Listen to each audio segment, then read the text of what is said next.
Welcome back to another episode of Tina Talks. We're your hosts. I'm Kelsey. This is Sophie. And today we're talking about the most depressing day of the year, which so I guess technically it's called Blue Monday, which I believe is more popular. I don't hear it as much in the US, but it's kind of more popular in the UK. So, Sophie, why don't you tell us a little bit about Blue Monday and why it's the most depressing day of the year?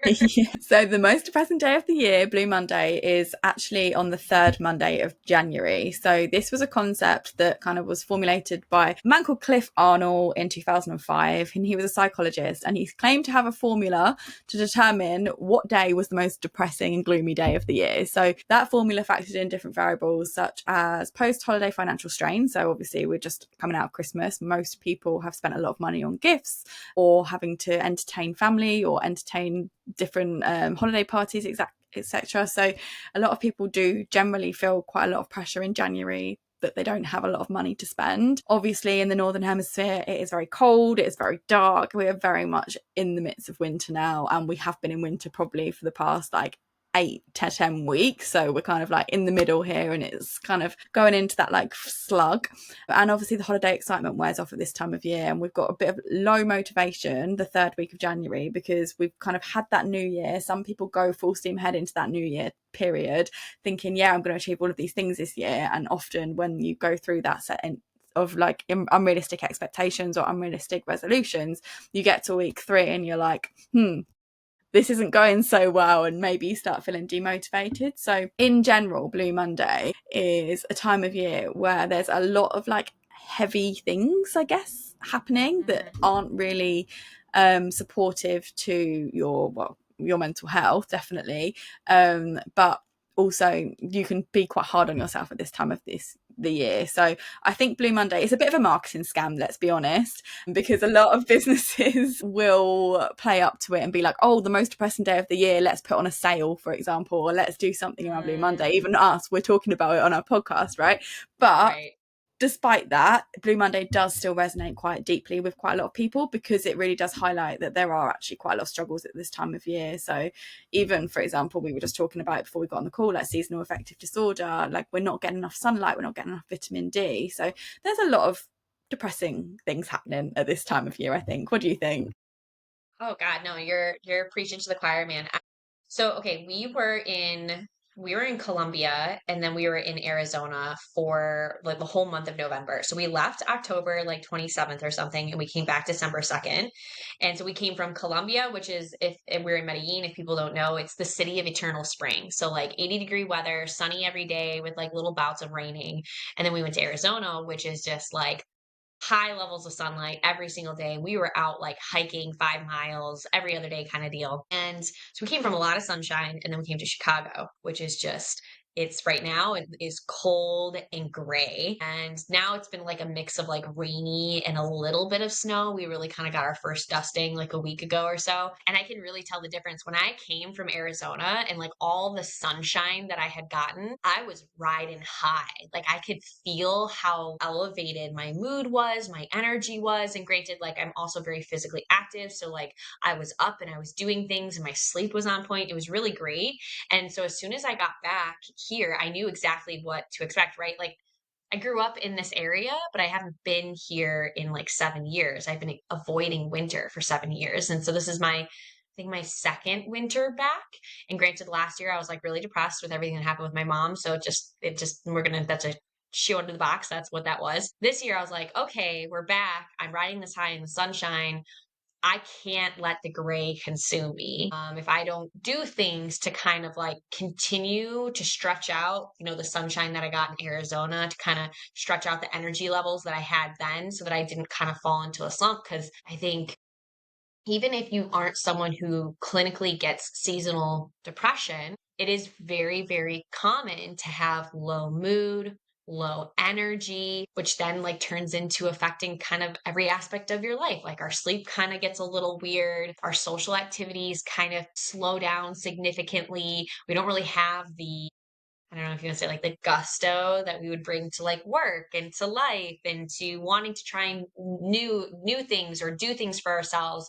And I'm not saying that we always have to be go go go, but like you lose even that little extra oomph when you're just constantly surrounded by gray. I don't know, it's somewhere in the UK, right? Like for winter for you guys? Definitely, definitely. I was the same situation as you, really. Like, I went to, obviously, I was in the UK for October, which isn't too cold. Like, it's cold, but Hmm. it's not like unbearable cold. It's And you still have brisk. like it's brisk, and you still have some blue sky, which is nice. But then as soon as it hits November, December, January, it gets very grey, very rainy in the UK. Hmm. It doesn't snow too much here, but it did snow over the past few days. But in that meantime, I went to escape the winter, as we just said, to Fuerteventura. And Fuerteventura was, yeah, 20 degrees Celsius. I was sitting on the beach. I was outdoors active all the time. I was doing loads of exercise. I was eating really healthy. I was watching the sunrise, watching the sunset. Like, it Hmm. was perfect for the lifestyle that I like to live.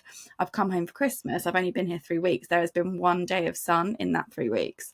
Every other day has been grey, foggy, rainy, snowing. Like, it's not, you, if you, what I realized with this, with living in the northern hemisphere particularly, and I think more so mainly in the UK and the US, is that we are, particularly in the UK, we can't live very active outdoorsy lifestyles because the weather dictates whether we're able to do that. And I mean, yeah, if you take enjoyment out of like crouching around in the mud and the rain, like, great, go outside, but I personally do not. And my life is so different when I'm like in an environment that I thrive in, which is the sun and like warmer destinations, than when I'm here when it's cold and rainy in winter. Like, it's just not supportive to the lifestyle that I want to live, in which case, yeah, my mood definitely drastically reduces. I do less exercise. I eat less healthy because I just can't be bothered. Waking up at the moment is an absolute nightmare. The only way I will wake up and get out of bed is if I've got a sad lamp, the Lumi lamp, to help me get up, because Hmm. I've realised that my body will only wake if I'm waking to the sun, and it's dark until 8 a.m. So how am I meant to get out of bed? So I find it really hard. Yeah, no, but I think what's key here is like it's not about being cold. Some people don't mind the cold, some people love it, whatever, it's fine. It's not about the cold. Yes, the cold isn't great. It's the lack of light that I think is a Lack of light. huge issue for a lot of people. I mean, Yeah, like when you think about it, what we need the sunshine. This is why there's so much research around like blue light from your laptop and like the type of lighting that you have in your house. Think back when we were like cavemen, right? We lived and breathed based on the cycle of the sun. So like you wake up with the sun and then you go to sleep when it's dark. We didn't have electricity, so you weren't staying up past, the sun being gone, because what are you going to do? It's dark out, you can't see shit, you have a fire, that's all. It's like all you have. The birth of technology and industry, which is amazing and it makes us more comfortable. But like we now have to be more conscious in how we're regulating our sunlight intake. And then when it comes to wintertime, we actually have to consciously be trying to bring more light in. So just like you, I have my Lumi light that I use.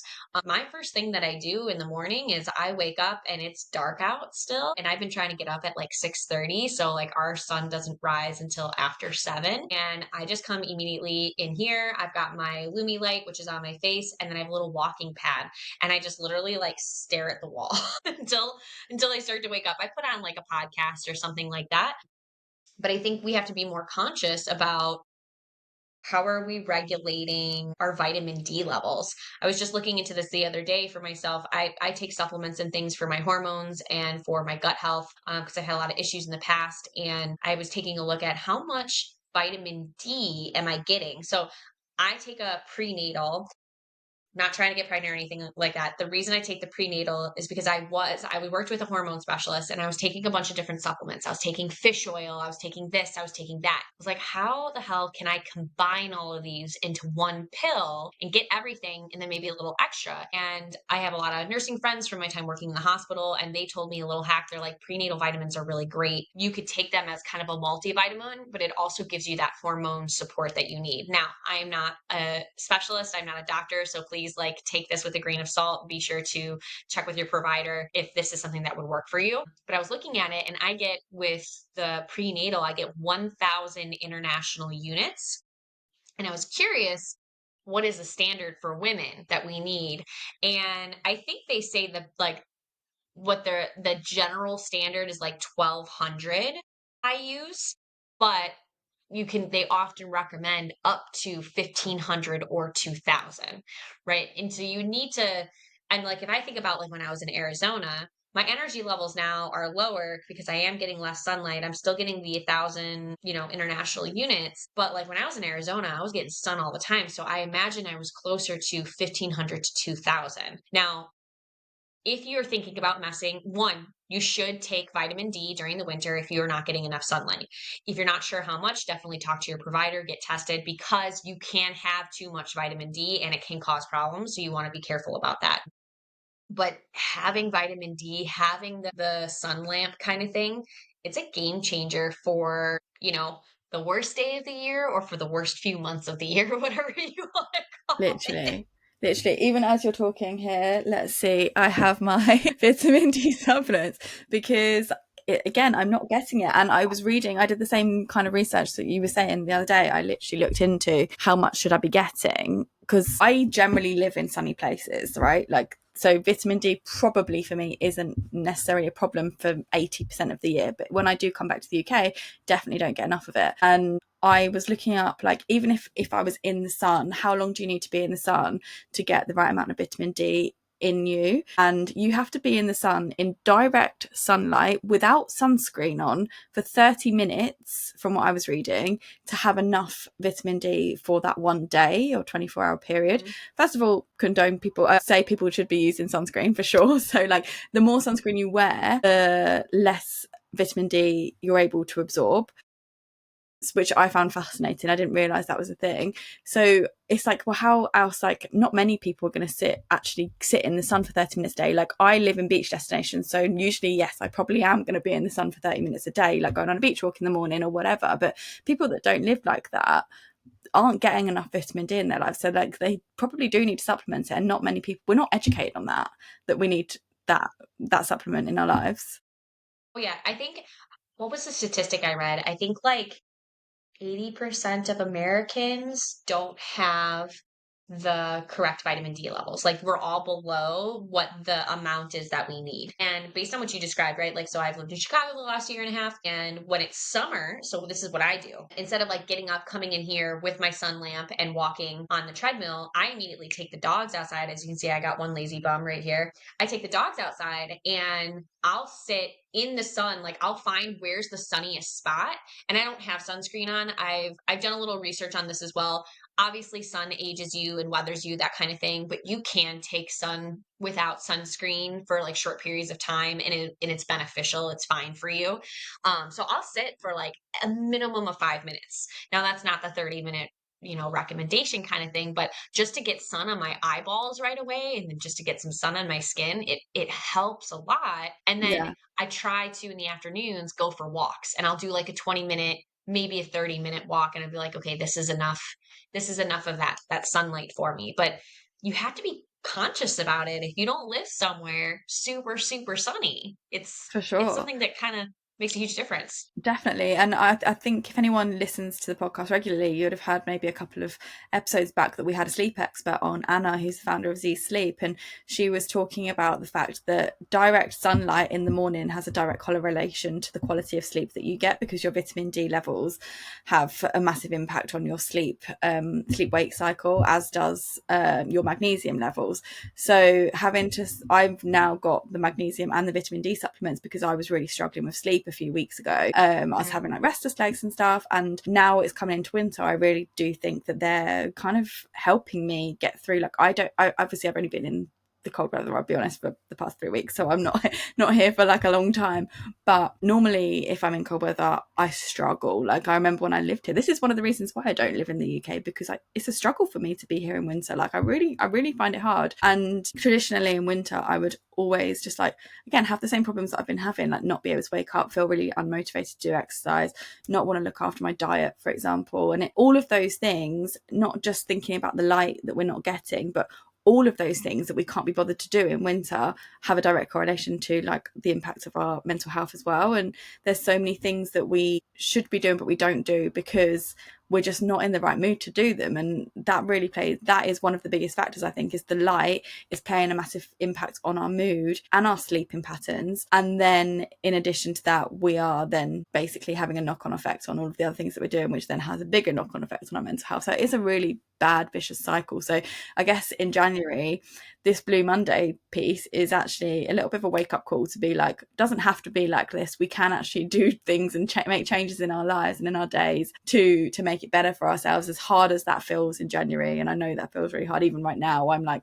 I haven't worked out in about a week because I just haven't got the motivation to. I can't be bothered. I can barely get out of bed in the morning, let alone put my gym stuff on and go to the gym. So and that's really unlike me. Normally I work out every single day, every single morning, and I get myself outside, but it's been raining. I haven't wanted to go outside. So it's a massive vicious cycle, basically, is what I'm trying to say. So I guess we're talking about the things that are a problem for us right now, and amongst the fact that we obviously set unrealistic expectations of ourselves in January to overhaul our lives, and we are struggling maybe financially at this time of year as well, which is a normal thing for most people to go through. How do we get out of that? Like, how do we actually eliminate these January blues, which is another term for, I guess, Blue Monday, January blues? What are we doing? Like, what are you doing at the moment to help yourself get out of that? I know you've just mentioned coming in, get your sad lamp on. Is there anything else that you're doing at the moment to help you with that? Yeah, well, I mean, so I love that you brought up that it actually all starts with sleep. Curious, what kind of magnesium are you taking? I do magnesium glycinate. Yeah, I think this has both in. So from when I was reading it, let me check. I think it has glycinate and oxy. I don't know the terminology, honestly. The other one, the Yeah. oxy one. So for people who are just wondering, again, always speak to a provider, guys. We are not doctors, that kind of thing. We've just done our own research. We've worked with specialists, the whole thing. Yeah, So magnesium glycinate, one, so not only does this help with sleep, it is a significant factor for your anxiety.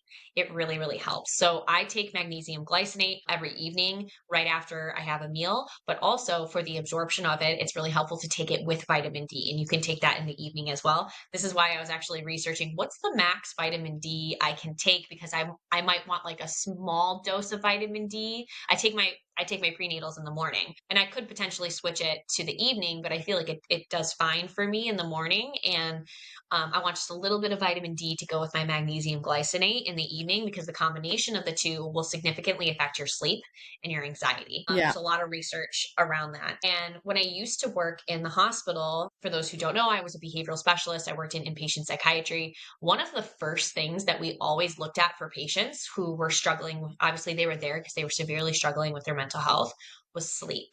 Like, your sleep is the starting point for everything else. So for trying to tackle like really dark months like this, and right, some people are more prone to seasonal depression, or being, for me, like, I can easily get tipped into depression. Like, I have had major depressive episodes. And so I'm really hyper vigilant during the winter time. Like, oh my God, I don't want to feel that way. And so I try to, like, make sure I have routines in place like before the winter comes, so that I can like keep doing it. It doesn't feel as hard once winter is there. And I would say, like, if whether you've started or you're starting now, it doesn't matter. Some easy places to start is to look at your sleep. If you can get some supplements to help you, magnesium glycinate, combination with vitamin D. I know some people melatonin works for, some people it doesn't. For me, it is a miracle worker. I love melatonin. I was taking it every day for a period of time, but you're not supposed to do that. And so you can use that sparingly, like a small dose, to kind of help with regulating your sleep cycle, if you're just to kickstart you, right? To kind of get you back into a normal rhythm, but making sure you have a consistent going to bed time and a consistent waking up time. And I would say, like, just to start, if you can do that with trying to figure out like a good sleep hygiene routine, and then a good morning routine where you get sunlight on your eyeballs right away. Again, like, we recommend on our site, we have the Lumi lamp, which is a seasonal affective depression sun lamp. All it is like, just to give an example, I'm just going to turn you guys. You can see this little white, it's just a little light, and it's got different settings, but you want to get that directly on your face for the first, like, 10-15 minutes of waking. You can even use it to wake you in the morning, kind of deal, while you're laying in bed. It makes a huge difference. And then I know this is the hardest thing if you're already feeling low and you're dragging, but it is the thing that's going to make the biggest difference: body movement. So like I last winter I committed to getting a little mini walking pad. I got it for like 200 bucks or something. Game changer. So that I can, right? It's too cold or it's wet, rainy, and gross outside, but to be able to just like walk for a 15 minutes, like you don't even have to start with a whole lot, but get your butt moving a little bit. If you're into yoga and things, doing like a really light yoga flow and just stretching. I used to really love high intensity interval, but it's not very hormone friendly, so I don't do that. But like find what works for you, but move your body. And the more consistently you do it, the better you will see. One of the things I saw lately on Instagram was a lot of people are into the walking pads. Like they have the walking pads, and it's like, this is what I'm going to be doing all winter. And it's like them on their walking pad in front of their TV or whatever. People are doing fun things like they have like they do walking tours in other cities. So you could put like Seville, Spain and like walking tour, and then you put it on your camera and you're just walking like you're in a walking tour around the city. Like you Oh, could do that's so fun. crafty things. Yeah, just crafty things like that. Like make the body movement work for you. For me, I focus on body movement because I know how much it helps my anxiety and my mental health, that without it, I start to significantly crash. Like my anxiety goes up and then my mood starts to plummet and then I find myself in hell and I'm like, "Oh my God, what am I doing?" So that's what motivates me to keep going even when I don't feel like it. And like unlike you, I'm not leaving anytime soon. So it's like I got to figure it out or I'm going to be miserable. Yeah. But I would say, like, start with sleep, look at that sleep hygiene routine, go into your morning routine, get sunlight on your eyes as quickly as possible, and then try to incorporate some body movement. Those are like the three biggest things that'll make a huge difference. Yeah, 100%. I agree. And I think as well, like going back to, we've done another episode on this around like New Year's resolutions and goals and stuff, like trying not to be too hard on yourself at this time of year to like trying to achieve all of the things that you feel like you want to achieve in the next 12 months. You're trying to cram it all into January. Like that can also contribute to this feeling of like Blue Monday, like depression in January. And I think we just need to be really conscious of like reframing the way we see January. January doesn't need to be this like start line and boom off we sprint off with. This isn't a sprint. We need to look at like January as a race and not a sprint, and thinking about it as like, right, we've got all of these goals, these intentions of the year, but one way to kind of overcome this feeling of like overwhelm, I guess, in January and like being the most depressing day of the year is trying to reframe the way that we see January. It does not need to be the point where we achieve all of those goals. We can set the intentions, we can reflect, we can feel like we can hibernate and relax for a little minute because we've just come out of a really busy Christmas chaotic period. The next 2 months, I guess, are for us to kind of like reset ourselves. At one point in I was reading in the world, New Year actually started in March. It doesn't start in January, and actually that's the perfect time because March is spring. We're going into like this new blooming era, whereas the next 2 months, to be honest, they are a bit shit in the northern hemisphere. They aren't the best 2 months of the year for any different reasons. So if you can try and reframe the way you look at those and don't think that you have to achieve everything that you want to achieve in those 2 months and meet all of these new expectations, new goals, use this time to plan how you want to see yourself in the rest of the year, for example, and then you can go full circle into that when we hit spring, when the weather's a little bit better, you feel a little bit more motivated and you're able to incorporate all of those other things in your mind, because ultimately perspective kind of changes everything. And if we focus on the progress towards it, not the perfection, not the end goal, and we reframe January as a month to ease into the year, hopefully that can help you feel like you're not falling behind and you can seek what you want to achieve later on in the year. It doesn't need to be now. Yeah. I like that you bring up reframing because I think that can be applied even on a micro scale to my dog's gone. She had her fun, she's out. I think it can be applied on a micro scale. So like all those things that I was talking about, like looking at your sleep hygiene, introducing supplements, having consistent bedtime, consistent wake up time, introducing sunlight, doing like consistent body movement. Those are all goals that I think most people have. Like, oh, I want to have a better morning routine. Oh, I want to have a better bedtime routine. Oh, I want to work out more. And I think that those are the goals that people set in January and then they go gun ho and then they something happens, they mess up or they miss it, life gets in the way and then they're like, "Oh, fuck it, like I already messed it up. I can't. It's over. It's done." And they think that that's the end because we tend to have this all or nothing kind of thinking about it.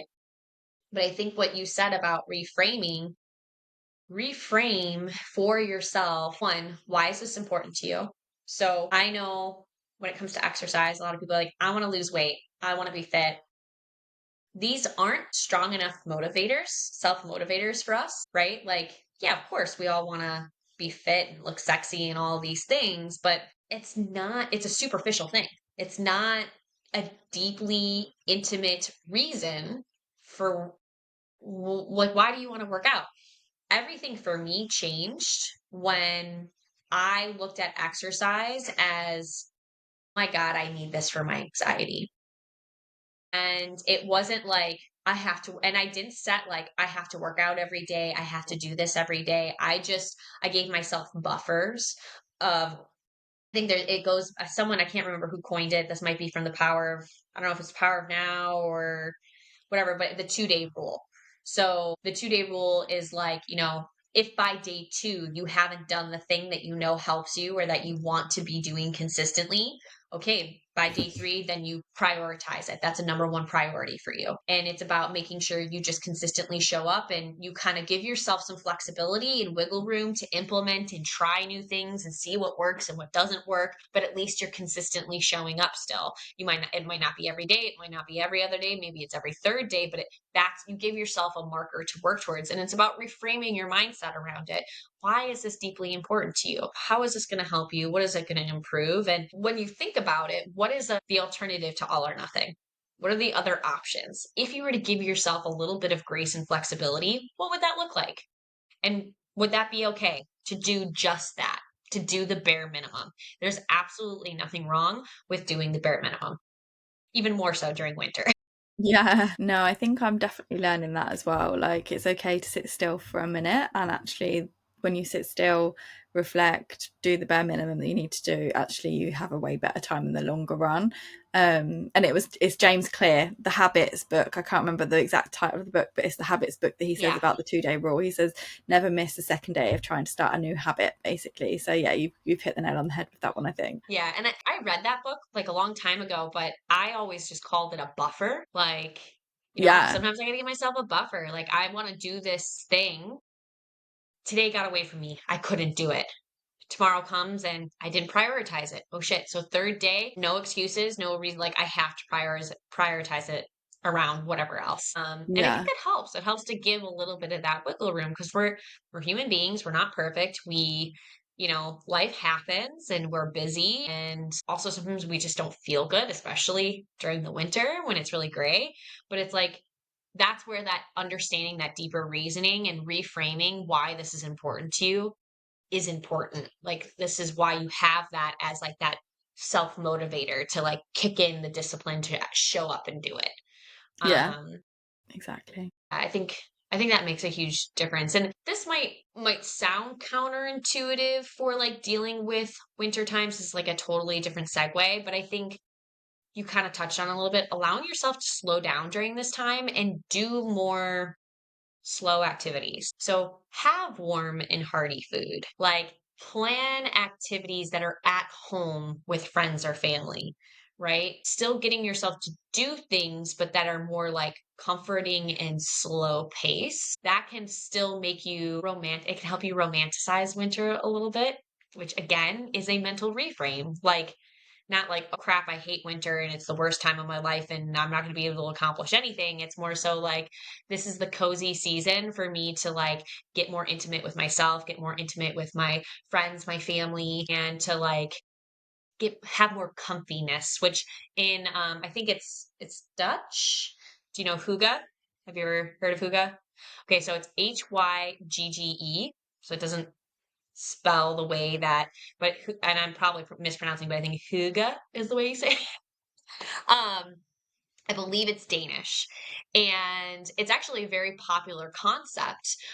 There's books around, there's like you can get a little hygge book and all this. But when I think guys can feel this too, but like I think girls tend to have this. You walk into a living room and there's like warm yellow twinkly lights. There's a fire in the corner. There's fluffy blankets everywhere. There's a candle lit. There's snacks on the table. Your friends are all sitting around, cozied up and chilling. That's what that word describes. That entire scene, that entire vibe is hygge.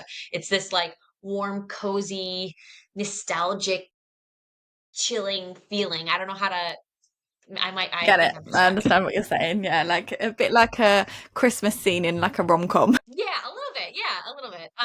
And you could do this at any point. It doesn't have to be during Christmas or winter or whatever. You can create hygge at any time, but it is a way of romanticizing this cozy time period, right? Or this cold time period into something cozy. Yeah, I like that. I like that reframe. I like the thought of romanticizing your winter time. Like, get yourself hot chocolate with the marshmallows. Like, it's totally okay. Allow yourself to still be in that Christmas spirit all through January, I guess. Like, how you felt about like the Christmas lights, the Christmas decorations, all of that. Like, see what you can find like the magic in January, because there is still like nice, fun things to look at and do and feel and make yourself feel cozy, I guess, is definitely something you can do. So I guess like there's some ideas for you if you're listening, of like, if you are feeling a little bit down and blue on this Blue Monday that's coming up, make sure you are checking in with yourself and like, what is one thing you're going to do this week to make you feel more motivated or joyful about January? Like, maybe you can take some of the ideas that we've given you and you can potentially tag us on social media or send us a message. We'd love to cheer you on and hear what you're doing. I guess one thing that I'm doing for myself is not having January, not having January in the UK. I personally know what's good for me, and I am very privileged that I can move myself from one location to another that is more supportive of the life that I want to live. So I am actually heading off to Thailand on Friday.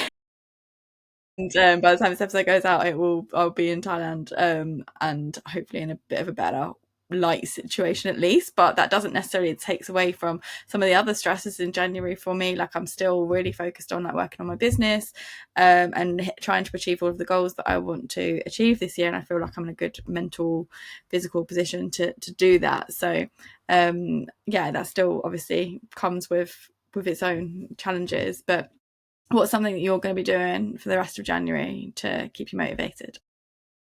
So I think the thing that has been the biggest game changer is the walk. I've been consistently walking a mile and a half, which takes me about 26 minutes and like 40 seconds. I got it down Precise. to, well, because it tells me on the walking pad. I think that even if this is again, buffer, reframe. If I don't have the energy to work out, if I don't feel like working out, maybe it's closer to my period, I'm just feeling blah.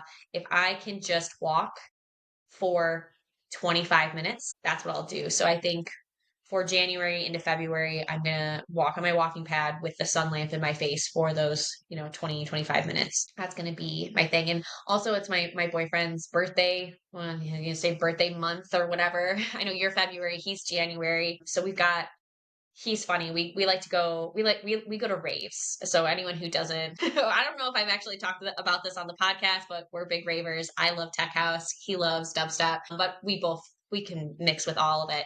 He booked us way back when, a bunch of different shows. So we'll be going out with friends and we'll be like dancing, and that is always a good mood booster. So I think like healthy combination, right? Go out, and it doesn't necessarily always have to be a party like where we're partying and we don't really even drink a lot, that kind of thing.